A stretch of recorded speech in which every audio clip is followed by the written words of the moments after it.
bow to obstacles. Champions make obstacles bow to them. That's the difference. Excuses destroy the credibility of those who give them. This year, it's all about identity. Who do you want to be? I was born a champion, raised a champion. I got champion in my bloodline, and all I will ever be is a champion. Now, when I say champion, I'm not just referring to sports. I'm talking about being a champion in every area of your life.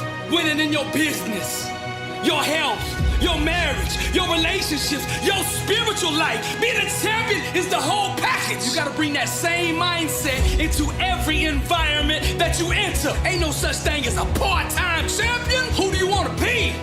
See, success starts with self-awareness, understanding your identity. Give this year a theme, and then own it. This is the year for your healing. This is the year of promotion. This is the year of abundance, of execution, of discipline, of focus, of marriage restoration. Whatever you want it to be, define it. Successful people start with identity, and then outcomes, and then goal. It's hard to breathe life into a dream when you're choking on excuses. Some seek to be discovered.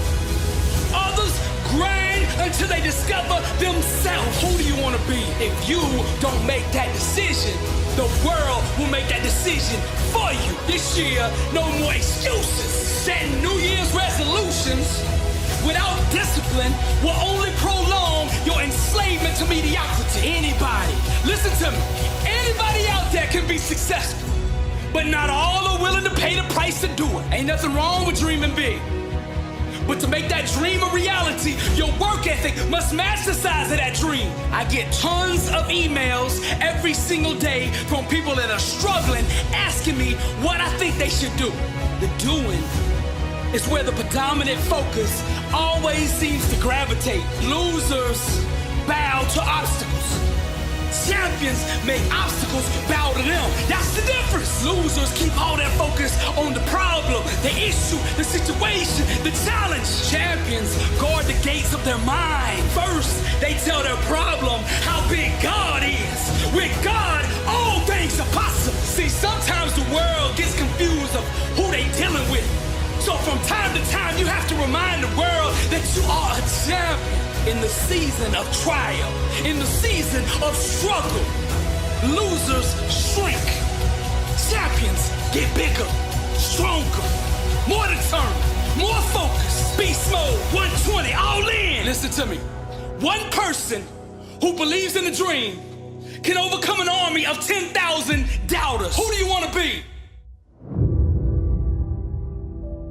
You gotta see the world through a lens that empowers you. You gotta see yourself the way God intended for you to be. The lens I'm talking about, that's your mindset, your belief system, your paradigm. See, people have the false perception that if they imitate the actions of a champion or someone who's really successful, that they will get the same results. This is why so many fail.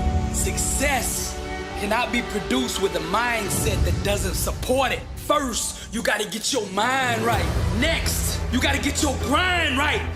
Then go out and get your life right. To change your behavior, we must first address the mindset that produces it. Our life is just the sum total of our most dominant thought patterns. So this year will be defined by how many days you can consistently think like a champion. Now people will say, Billy, you are wrong. Success is about taking action. But what the masses don't understand is, once you align your mind with success, the actions will follow. Action is the fruit of thought. Get your mind right. See, people trying to do the actions without changing who they are on the inside. Now, you can do that for a week.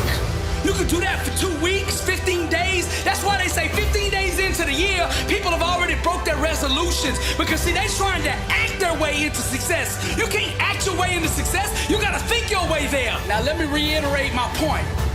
Outcomes are produced from mindsets.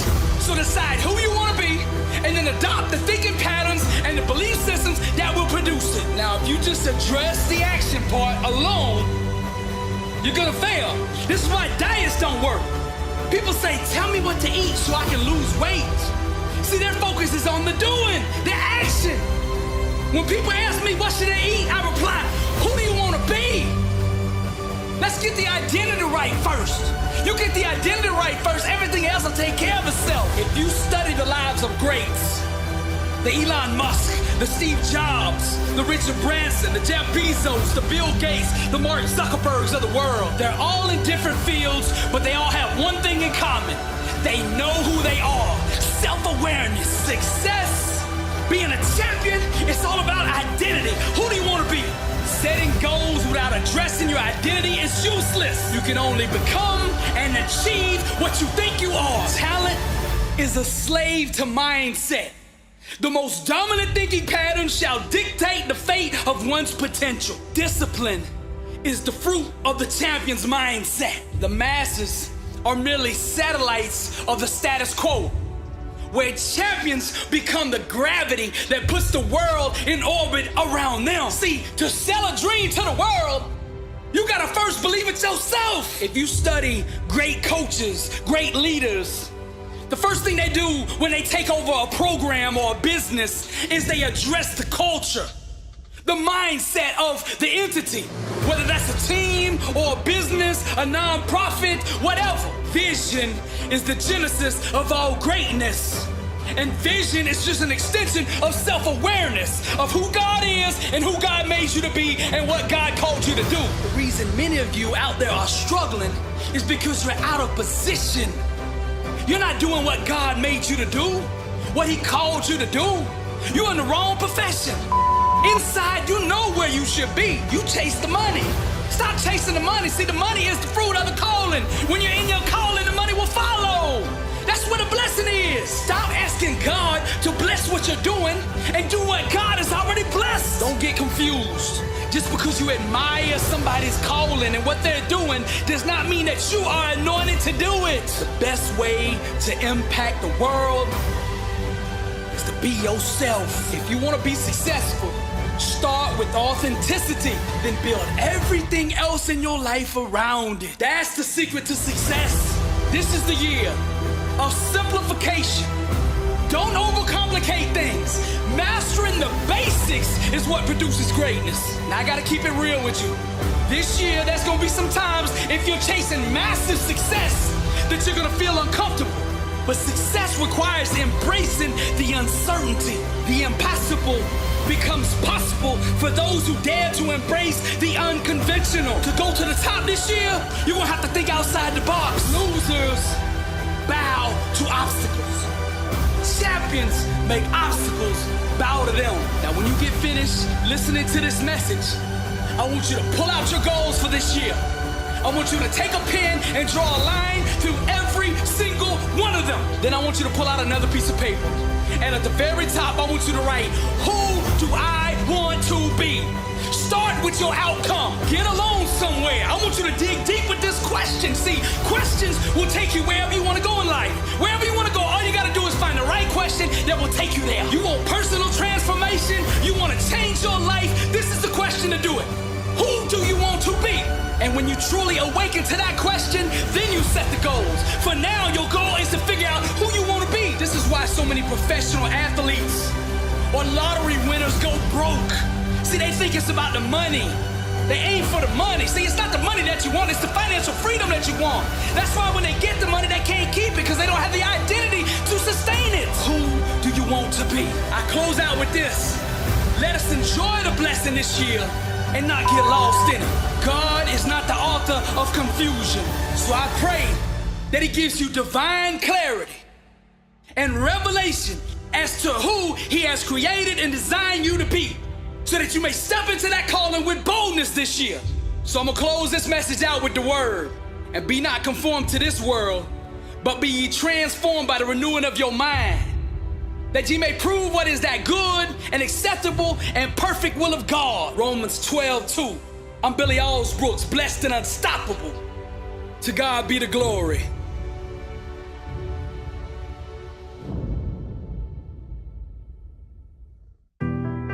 Beethoven, the great maestro, went completely deaf at the height of his career. Now, he'd been playing music, composing for 3 decades, 30 plus years. So he knew how music worked, how the sounds and vibrations created the feelings and emotions. So from this point forward, he had to compose and conduct in his mind and imagination. He used to take a pencil and put it in his mouth and touch the piano with it so that he could feel the vibration on the inside of himself. He used to lay his whole head down on the top of the piano as he played. He connected deeply with his work. He conducted some of his masterpieces, the most deeply and intense music ever created, when he was deaf.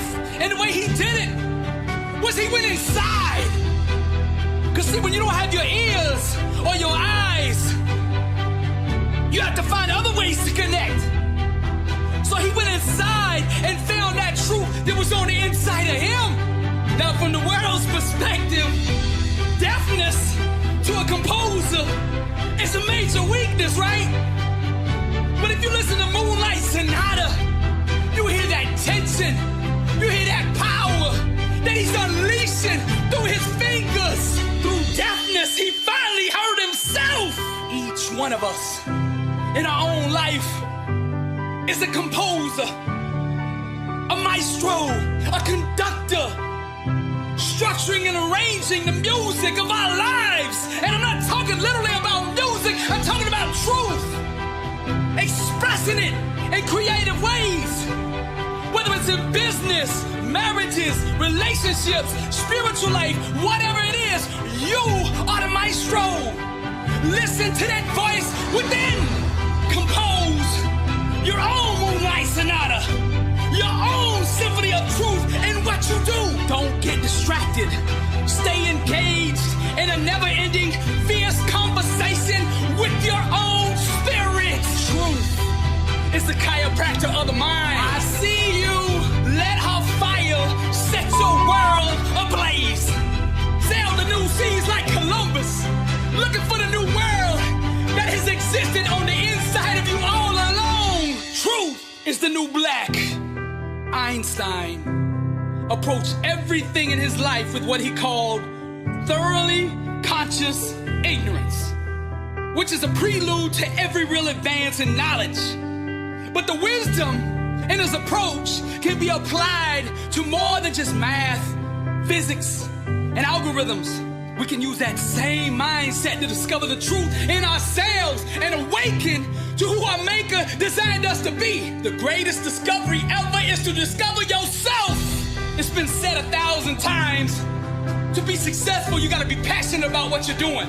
But now, what is passion? Let's define it. Passion is just the fire and energy expressed when one's truth is truly discovered. When you tap into it, it's a byproduct. Truth is the new black. The couture for greatness. Authenticity is the most sought after ticket around. People will pay top dollar to come sit in the front row to see you play with feeling, depth, and unhindered truth. Now, this is the secret.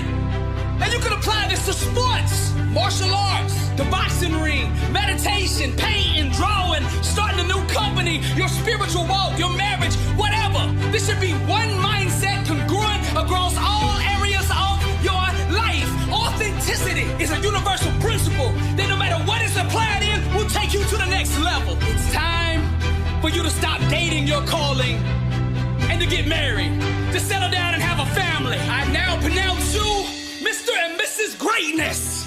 Just as JFK in 1963 went to Berlin and stood at the walls, I stand at your walls. The walls that have separated you from the best version of yourself. The walls that have limited greatness from thriving in your life. I stand at the walls that have hindered your marriage, your relationships. Those same walls that have stifled your growth, choked your full potential, and kept you in a box, a prison of absolute mediocrity. I stand at the walls today with pride and I say, tear down these walls and unleash yourself upon the world. Play your truth. Maestro, I speak for the whole world. We deeply crave and connect with your music, your originality, your authenticity, the original you. Truth is the new black. So drape yourself down from head to toe with it. Set yourself on fire and the world will come see you burn. The ivory and black keys lust for your permission to strike the strings with originality, to dance unashamed to the music that's been a prisoner of fear inside of you. Tear down those walls and unleash yourself upon the world. Just as Martin Luther nailed his 95 Thesis to the door of the Castle Church in Wittenberg in 1517, I nail this message on the hearts of all who have been too insecure to reveal themselves fully to the world. Let the revolution, the second reformation, begin. This time the war is on all the enemies that stand in the way of self-awareness, all that oppose the truth inside of you, and all the adversaries of your authenticity. Nothing is more seductive than a person beautiful in truth. We're all just models on the runway of life. Some of us are posing while others are projecting. The power is in the projecting. I initiate this revolution, this second reformation. This time, it's rooted in faith applied, truth displayed. This is what it's about. We don't have to go to some cathedral, some church building, and sit in a pew to honor our maker. We get up every day, drape ourselves down in this truth that I'm talking about, and play Maestro. Be at peace with who God made you to be, and you'll see all the insecurities were all an illusion. There's nothing wrong with you. I'm giving you the secret right here. Oh, if you just grasp what I'm trying to tell you and apply it into your life, your whole life will change. And once you experience it in one area of your life, you won't be able to stand living without it in every area of your life. Tear down those walls and unleash yourself on the world. Play the keys of truth, Maestro. We deeply crave and connect with your music. Every word I'm saying is truth, and truth will get you high. And right now I'm on cloud nine just saying this. Truth is the chiropractor of the mind, and what you need daily is an adjustment, a treatment to come back into alignment with yourself. Stay yourself, be yourself, express yourself. Now the masses, they'll never reach their full potential because they live their lives horizontally. They're trapped in a linear world of 9 to 5, trading their time for dollars. But what I'm trying to get you to do is get out of that horizontal and go vertical. And what I'm saying by that is, first to go vertical, you gotta go down. Down inside, dig deep. Find out who you are. Find the gifts, the talents, the callings that God put in you. Then look up, give him praise, and then rise, Maestro. Truth is the new black. Sing, Maestro. Tear down those walls and unleash yourself upon the world. The real you. I'm Billy Osbrook, and I came to change the world. Blessed and unstoppable, the second reformation. To God be the glory. There was a 7-year-old boy on his knees praying before bedtime. And as he began to close his eyes, he was brought up into heaven. And when he got there, all he could see was miles and miles and miles of warehouses. And filled with curiosity, he asked God, "What's in those buildings?" God smiled and said, "Come, let's see." And as he and God walked through the massive doors and entered these buildings, all he could see were storage units and huge containers, each one having a name on it that he recognized. He saw his little brother's name, his little sister's name, his mother's name, his father's name, his uncle's name, his cousin's name, his classmates' names, his teachers' names, all the people at church. He saw all the names on these containers. So he asked God, "What's in there?" God smiled and said, "Come, let's see." He took the little boy by the hand and walked over to the containers and one by one began opening them. And he said, son, these are all the gifts, blessings, victories, breakthroughs, healing, happiness, peace, and abundance that I want to give to my people if they would just believe. Go back home, son, and tell them all that I have for them. Tell them just how much I love them, and that with me, all things are possible. Because I, God, will never, ever, ever fail my people. All I ask of them is to believe. Truly I tell you, if anyone says to this mountain, go, throw yourself into the sea, and does not doubt in their heart, but believes that what they say will happen, it will be done for them. Religion won't change your life, but faith will. Our objective is not to have faith, it's to become it. God still moves mountains. Faith is oxygen. Don't let your dreams suffocate. Anything outside the promises of God is just a temporary illusion. I dare you to believe. Faith is your weapon. And it's time for us as believers to go to war. Now I want to clear something up. Hoping and wishing ain't the same thing as trusting God. There's three kinds of faith: hope, faith, and trust. Now hope is, I hope there's a God up there. I hope he has the power to change the world. I hope he loves me enough to intervene on my behalf. Then there's faith, the next level. And faith is, I believe there's a God up there. And I believe, I have faith that he has power to change the world. But I hope that he loves me enough to intervene on my behalf. 99% of the church body as a whole resides in the first two levels of faith, hope and faith. This is why the church today is functioning in limited power. Now the third level is trust. And this is where the power's at. Trust is, I know there's a God up there. I know he has the power to change the world. I know he loves me enough because he sent his son for me. And I know he will not fail me, and he will intervene on my behalf. And I trust him enough to step out and do something. This kind of trust is what got Peter out of the boat.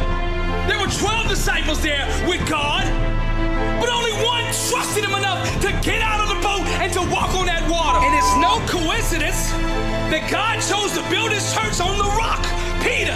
It's time to stop wishing, hoping, and crossing our fingers that God is gonna do something.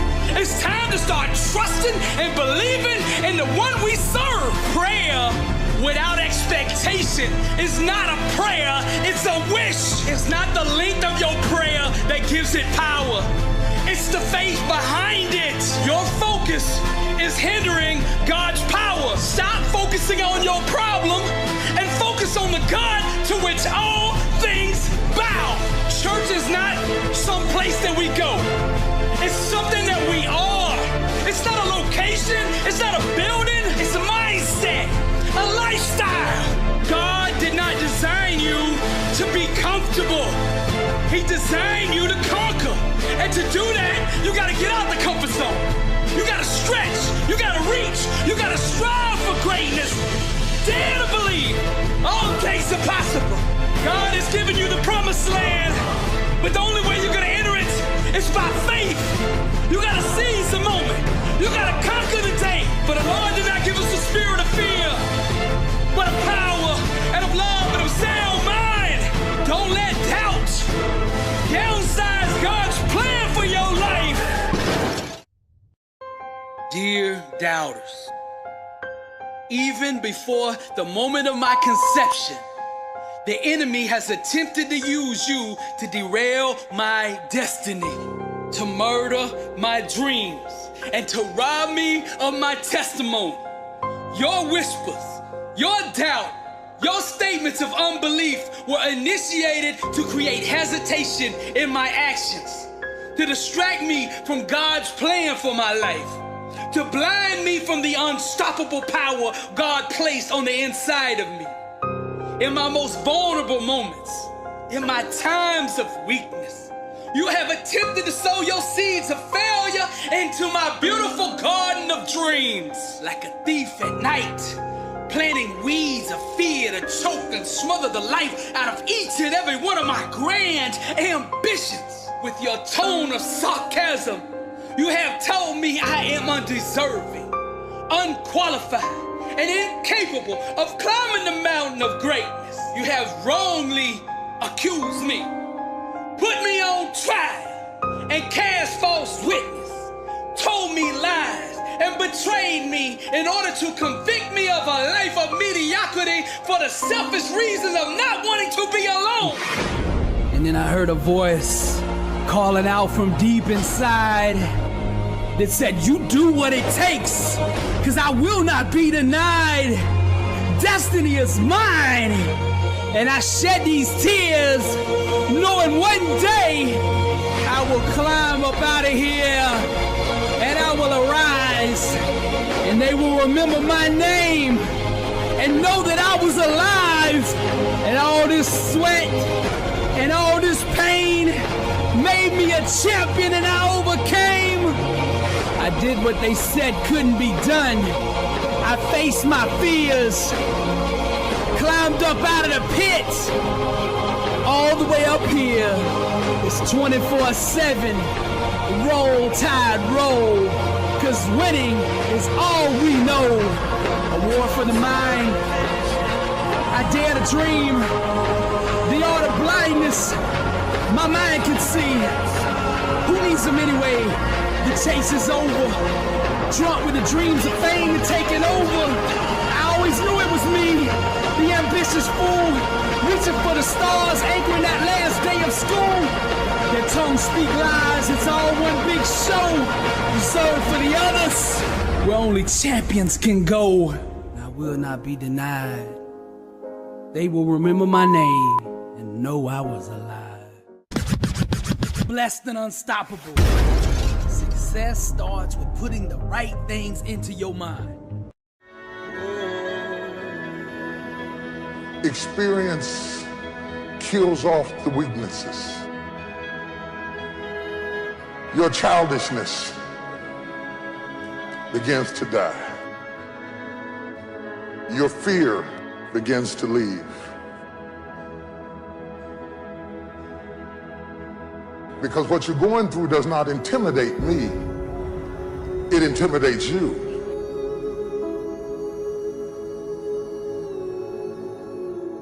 You can quit if you please. You can even take what you got and give it away to 70 other people. But you got what it takes. Because whatever you gave them came from you. You have what it takes. What are you going to do with the time you have left?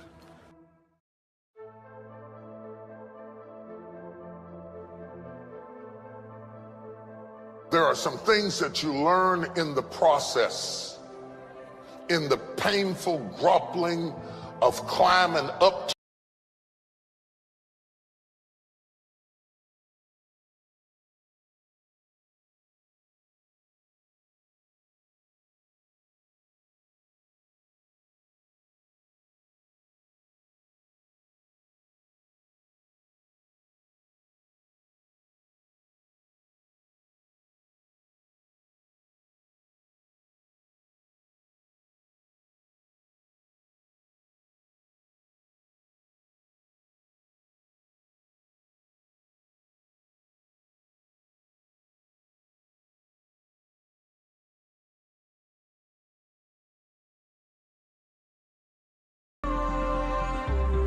Because the process prepares you with the power you need to hold your ground. And another thing, when you fight for it, you won't let nobody take it from you.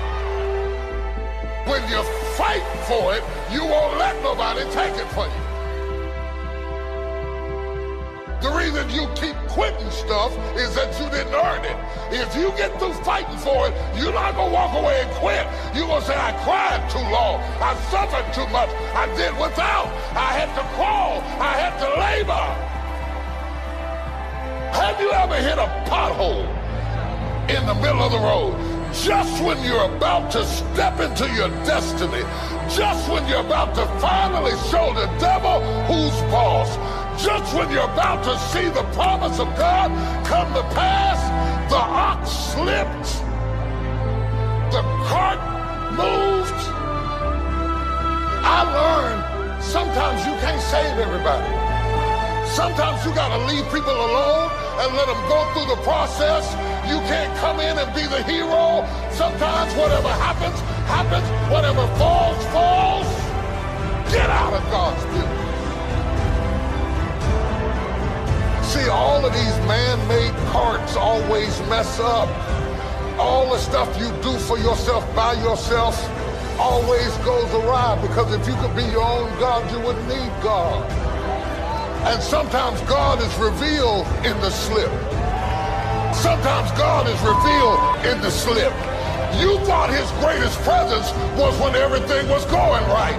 But God's greatest presence shows up when all hell is breaking loose. I think he said, I am a very present help in trouble. So if you don't get in trouble, you'll never have an experience. If you never get in trouble, you'll never have an experience with God. How are you gonna know he's a healer if you never get sick?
Feel like they're shaping you, but they are in fact shaping you.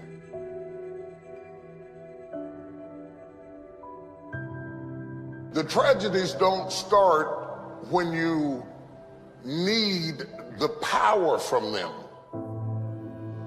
They start early, accrue interest over time, and in retrospect, when you look back over your life, you understand something that you didn't understand in real-time speed. When you're going through it, you kind of feel sorry for yourself, but after you've gone through it, you look back and you say, eventually, if you're mature, it was good for me that I've been afflicted. There are certain things that you don't understand about that process until you have endured it, suffered through it, cried through it, made mistakes in it, had setbacks in it, almost collapsed in it, almost ran from it, and